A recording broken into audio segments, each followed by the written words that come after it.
ویسے بھی خوف خدا رکھنے والے ہیں, تکالیف کو انہوں نے قریب سے دیکھا ہوا ہے, تو مالی طور پہ جتنا کنٹریبیوٹ کر سکتے ہیں آپ کریں. اس وقت بہت زیادہ ضرورت ہے کہ ہم, اللہ تعالیٰ نے کسی کو دے کے آزمایا ہے, کسی سے لے کے آزمایا ہے. ہم تو بڑے مزے سے ایئر کنڈیشن کمرے میں بیٹھ کے بڑی LED کے اوپر یہ خبریں دیکھ رہے ہوتے ہیں کہ اتنے لوگ ڈوب گئے, اور پھر وہ بڑی ایڈونچرس قسم کی ویڈیوز لگ رہی ہوتی ہیں کہ پانی تیزی سے چل رہا ہے. لیکن آپ ذرا اس تکلیف کا اندازہ لگائیں. اور میں تو خصوصاً فیملیز کے پوائنٹ آف ویو سے سوچ رہا ہوں, عورتوں کے ساتھ کتنی نیچرل چیزیں ایسی وابستہ ہیں, اور پھر ان میں حیا کا ایلیمنٹ کتنا ہے. اب یہ سارے لوگ, ان کی بیویاں, جوان بچیاں کس تکلیف سے گزر رہی ہوں گی, آپ ذرا اس تکلیف کا اندازہ. یعنی ایک ٹوائلٹ جانا ہی ایک بہت بڑا ایشو ہوتا ہے اس طرح کی تکلیف کے اندر.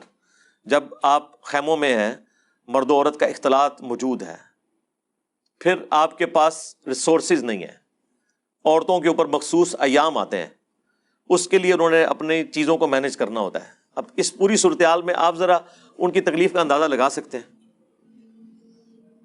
جب تک انسان اس تکلیف سے نہ گزرے نا میرے بھائی, جس کے گھر UPS نہیں ہے, جنریٹر نہیں ہے, اسی کو اندازہ ہے کہ جب الیکٹریسٹی غائب ہوتی ہے 4-4 گھنٹے کے لیے تو کس تکلیف سے گزرنا پڑتا ہے.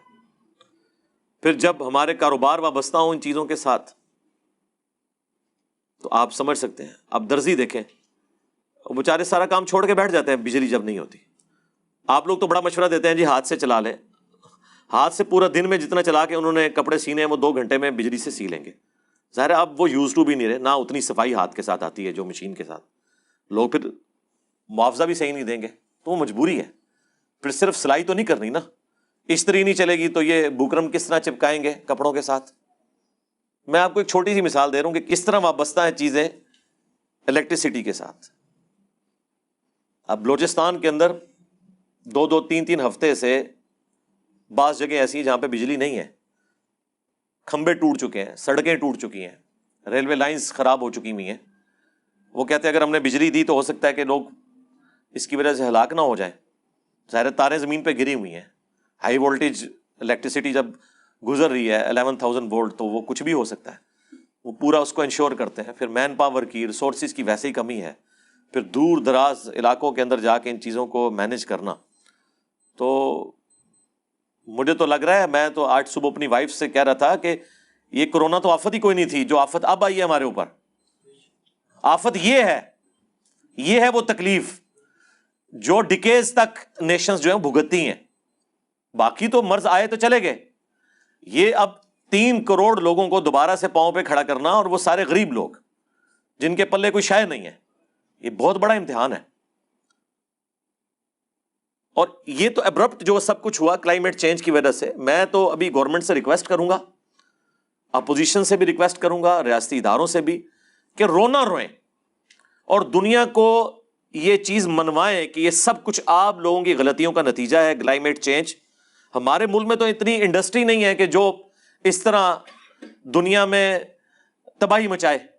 پاکستان کتنی کاربن پروڈیوس کر رہا ہے, سب کچھ آپ کی وجہ سے ہوا ہے. اور وہ جو موسمیاتی تبدیلیاں ہیں ان کا افیکٹ ہمارے ملک پہ, یہ وہ عام بارشیں تو نہیں ہیں جو ہماری موسمی بارشیں ہیں, تو ڈفرینٹ بارشیں ہیں کلائمیٹ چینج کی وجہ سے.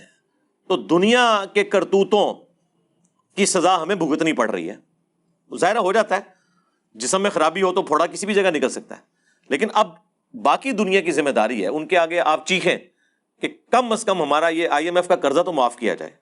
ہمارے ملک کی کوئی حالت ہے اس وقت, اور ہمارے پولیٹیشینز اسی طریقے سے جلسے, بیان بازیاں, عدلیہ کھیل رہے ہیں. کسی کو توجہ نہیں ہے اس طرف کہ یار ان لوگوں کا اب کچھ کرنا ہے, ہم نے اس طرف ہم نے متوجہ ہونا ہے, اور اس اپرچونٹی سے فائدہ اٹھاتے ہوئے اپنے قرضے کس طرح معاف کروانے ہیں. قرضے ویسے معاف نہیں ہوتے کہ وہ قرضہ مانگے اور آپ کہیں جی آیا جے غوری, انج نہیں قرضے معاف ہوتے.